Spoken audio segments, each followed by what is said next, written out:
Hi, and welcome to the inaugural episode of the Standard with Odogwus. This is Donald Odogwu. And with me here is Collins Odogwu. On this show, we strive to provide perspectives on issues relating to the African continent. Of course, with our own little twist and bringing our unique personalities into play. Here and now, nobody's going to lose 250 pounds. Also, nobody's going to be crowned the realest housewives in Lagos. We're not crowning any real African idols. All we're doing is real people, real issues, real solutions for change on the African continent. If you're looking for a talk show that informs, inspires, entertains, and everything in between, please stay tuned to The Standard with the Odogwus.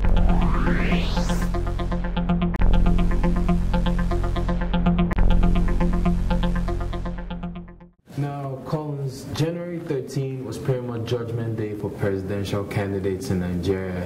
What are your takes of that so far? Now, it was actually interesting because what you got was the opportunity for the delegates to say that this is my choice from within the party. It was almost like being a fly on the wall on PDP daily politics. Now, it was a three-horse race, and you had, Goodluck Jonathan, Atiku Abubakar, and you had Sarah Jibril all vie for equal honors to be the one to represent the party. And of course, the usual suspect came out tops, but not without some blows being thrown from here and there. And it definitely showed that, our politics is getting to the point where it's making the world sit up and pay attention.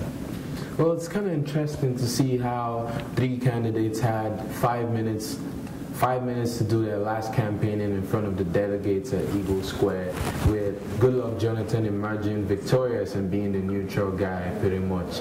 Atiku Abubakar having the most experience and pretty much throwing some criticisms against Goodluck Jonathan government, and while Sarah Jibril, being the only female candidate, actually had a touching speech, talking about how Nigeria has been labeled as a corrupt country and with embezzlement and what's not, and how she's into it to make sure she can bring in the capacity as a good leader to change things. What are your takes on that? Now, it's actually, like, that being said, it's a step forward, but it also shows that it begs the question: are we as a country not ready to see a female candidate for presidency? Are we, because the pity vote that she got wasn't necessarily something that showed that the delegates were willing to see that happen or had all the confidence in the world. But it'll be interesting to know what the populace thinks about Sarah Jibril as a political aspirant and a presidential candidate. So it puts that that damper on the forward movements that we're making, because it's not like we're wholly there.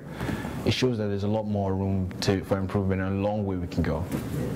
It'll be interesting to see how the campaigning periods and the election season progresses in the Federal Republic of Nigeria.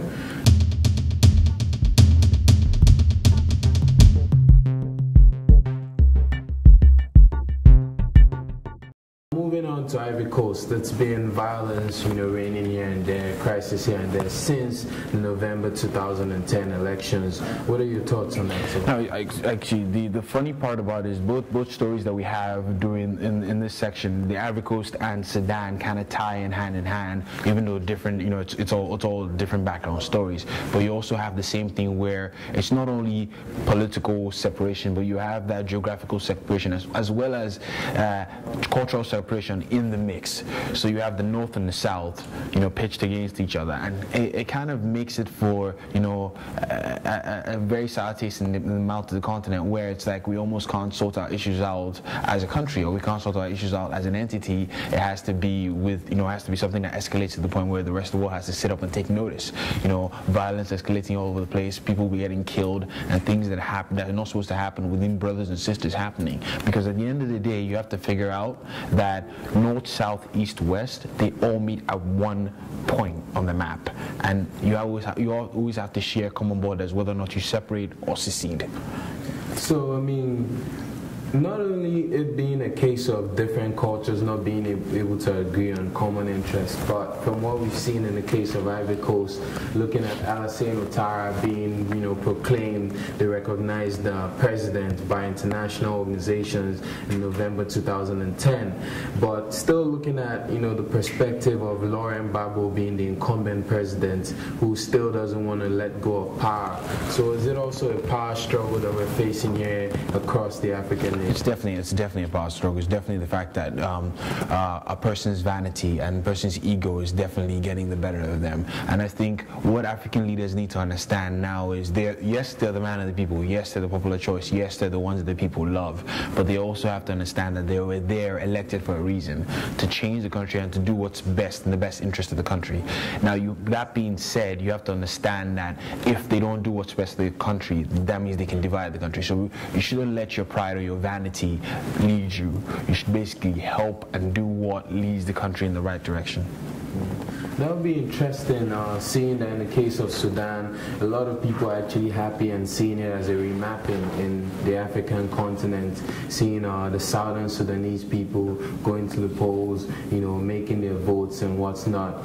This is pretty much an interesting year. It will be interesting to see how that turns out, one, and also considering the fact that there's going to be 17 elections this year on the African continent. It's election season down there, pretty much. And we need to really understand that it's one of those situations whereby the current issues going on now between Ivory Coast and even in Sudan, the way it's going to end is going to, be a benchmark to other African countries, other leaders, other people who are holding on to power to see, hey, is it time to make that change, or do I still have a reason to actually let that change happen? Yeah. So, I guess the bottom line is we're definitely going to see a separated or reverse amalgamated Sudan, pretty much. The next thing we're going to talk about is the sports and lifestyle.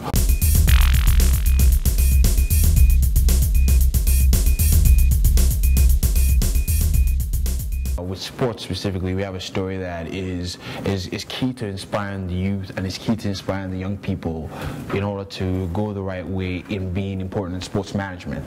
And CIES, which is the Center for Education for Sports, has partnered up with FIFA to create the FIFA Masters. And the FIFA Masters is a program that I've looked at for years and years now, and it's really interesting because it's built to create future Sepp Blatters, future Michel Platinis, and future heads of FAs across the world.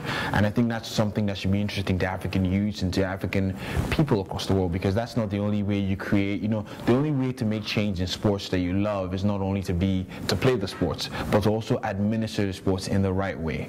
If you administer the sports in the right way, then you can put Africa on the map and you can put Africa forward. So you can check it out on www.cies.ch.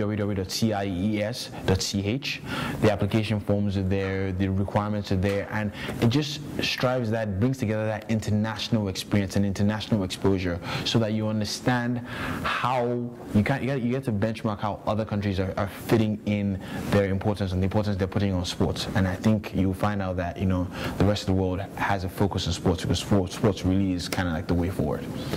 Now, FIFA has introduced the FIFA Masters program. I think it's very interesting, Collins, considering the fact that, hey, the youths or young individuals who have a passion for sports, who want to go a long way, with careers in sports, can either climb the ranks of FIFA, UEFA, or even various FAs across the world. But from my own perspective as an African, looking at Africans around the continent, especially the youths, I think it's a good initiative for them to push forward for. I think they should actually get involved in the FIFA Masters program, get the necessary trainings in sport management, and hopefully come back and use it to develop football in our continent, especially the local leagues across from north to south, east and west Africa. So with that being said, we encourage the youths out there to go to www.cies.ch.